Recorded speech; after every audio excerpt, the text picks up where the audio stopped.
வந்து விஜயும் காவேரியும் வந்து ஒன்றா வந்து கை வந்து குளிக்க அப்படியே நிற்கிறத பார்த்துட்டு செம்மையாக டென்ஷன் ஆகிறாங்க. உன்னை கிட்ட வந்து காவேரி விஜய் மேலே கை எடுறி அப்படின்றாங்க. அது சொல்கிறதுக்கு நீ யார் அப்படின்றாரு விஜய். அதை கேட்டு விஜய் அப்படின்னு சொல்கிறாங்க. என்னடி நினச்சிட்டு இருக்க? ஏன் பொண்டாட்டி ஏன் கிட்ட இருக்கா? உனக்கு என்ன பிரச்சனை? ஏன் மேலே கை வச்சா உனக்கு என்ன பிரச்சனை? இவ ஏன் பொண்டாட்டி அப்படின்னு சொல்லிட்டு இந்த வெண்ணா முன்னாடியே வந்து ஹக் பண்ணுறாரு. அதை பார்த்து வெளியில் செம்மையாக அதிர்ச்சி அடைகிறாங்க. விஜய் நீ பண்ணுறது தப்பு விஜய் அப்படின்னு. நீ பண்ணுறது தாண்டி தப்பு. தைரியம் வந்தால் ஏன் பொண்டாட்டியே ஏன் மேலே கை வைக்கக்கூடாதுன்னு சொல்வேன். உனக்குன்னா அவ்வளோ திமுறா? உனக்கும் எனக்கும் எந்த சம்மந்தமும் இல்லை. தேவையில்லாமல் வந்து இங்கே பிரச்சனை பண்ணியிருந்தா நல்லாவே இருக்காது. நீ ஆடின ஆட்டத்துக்கெல்லாம் உனக்கு இருக்குடி அப்படின்றாரு.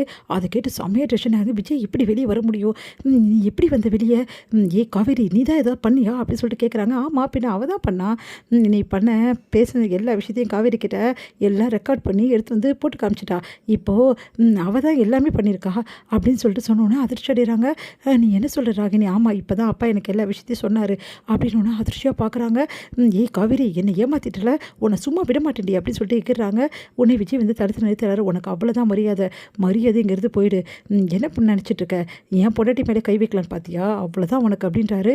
விஜய் நீயா என்ன இப்படி பேசுறது? பின்ன நீ என்ன வேணாலும் பண்ணுவேன்ற எப்படிப்பட்ட பொண்ணுன்னு நல்லா தெரிஞ்சுக்கிட்டல. காவேரி எப்படிப்பட்டவன்னு உனக்கு தெரியும்ல. அவள் என்னடி? அவள் ஏன் பொண்டாட்டி என்னை காப்பாற்ற என்ன வேணாலும் செஞ்சுருக்கா. ஆனால் நீ உன் அப்பா அம்மாவோட இறப்பையை அசிங்கப்படுத்தி வச்சுருக்க. உன்ன மாதிரி ஒரு பொண்ணு அவங்களுக்குலாம் இருக்குதுன்னா அவங்க உண்மையிலே உயிரோடு இருந்தால் இதுக்கப்புறம் வந்து உன் மூஞ்சில் கூட முடிக்க மாட்டாங்க அப்படின்னு ஒன்று அதிர்ச்சி அடைகிறாங்க. வெளியில் விஜய் இப்படிலாம் பேசுகிறேன், அப்படி தான் பேசுவேன். உன்ன மாதிரி ஒரு பொண்ணை நான் பார்த்ததே இல்லை. என்ன எவ்வளோ அசிங்கப்படுத்த முடியுமோ அவ்வளோ அசிங்கப்படுத்தலாம் சொல்லிட்டு முடிவு பண்ணி என் மேலே இந்த கேஸ்லாம் மாதிரி ஃபைல் பண்ணி இப்போ என்னென்னா நல்ல பொண்ணு மாதிரி வந்து பேசிகிட்டு இருக்கியா? இங்கே பார், உனக்கும் சொல்கிறேன் உன் மாமனுக்கு சொல்கிறேன், மரியாதை இந்த ஊரை பார்க்க போயிடுங்க. இங்கே இருந்தீங்க நடக்கிறதே வேறு அப்படின்றாரு. அது கேட்டு அதிர்ச்சி அடைகிறாங்க. நீ வா காவேரி போகலாம், இவ மூஞ்சில் முடிக்கிறதே பாவம் வா அப்படி சொல்லிட்டு கூட்டின்னு போகிறாரு. இதை பார்த்து வெண்ணிலா அழறாங்க. வெண்ணிலாவை சமாதானப்படுத்துகிறாங்க ராகினி. அடுத்து வந்து இங்கே என்ன பண்ணுறாங்க, விஜயும் காவேரி வந்து வண்டியில் போயிட்டுருக்காங்க.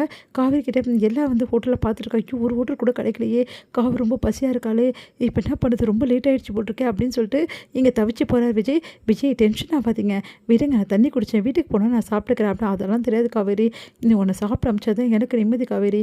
காவேரி வீட்டுக்கு போய் தான் ஆகணுமா? நம்ம வீட்டுக்கு போயிடலாம் காவேரி அப்படின்றாரு. என்னங்க நீங்கள், ஏற்கனவே நிறைய பிரச்சனை இருக்குது, வீட்டில் நான் எதுவுமே சொல்லாமல் வந்துட்டேன், நான் ஷாப்பில் இருக்கேன்னு தான் நினச்சிட்ருக்காங்க.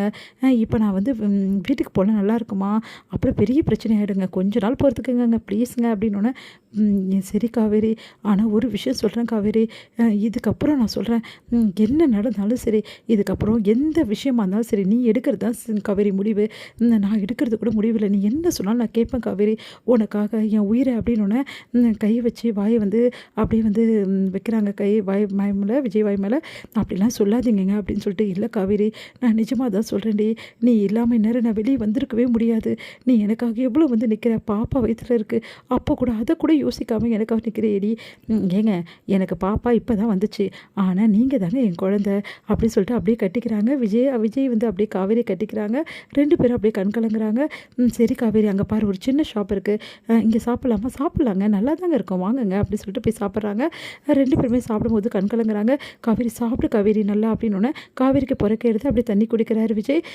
காவேரி எவ்வளோ லேட்டாக சாப்பிட்ற, இப்பெல்லாம் சாப்பிடாத காவேரி அப்படின்னோடனே விடுங்கங்க, நம்ம பாப்பா உங்களுக்காக இவ்வளோ நேரம் பசியோடு இருந்துச்சு பார்த்தீங்களா, அது எப்போவுமே பசி வந்து எனக்கு வந்துச்சுன்னா ஒரு மயக்கம் வந்துடுங்க, ஆனால் இன்றைக்கி எனக்கு எதுவுமே ஆகலை, நீங்கள் வர்ற வரைக்கும் எனக்கு பசி எடுக்கலான்னு பார்க்குங்க, அப்போ நம்ம பாப்பாவும் எவ்வளோ ஸ்ட்ராங் பார்த்தீங்கல்ல அப்படின்னோடனே சிரிக்கிறாரு விஜய்.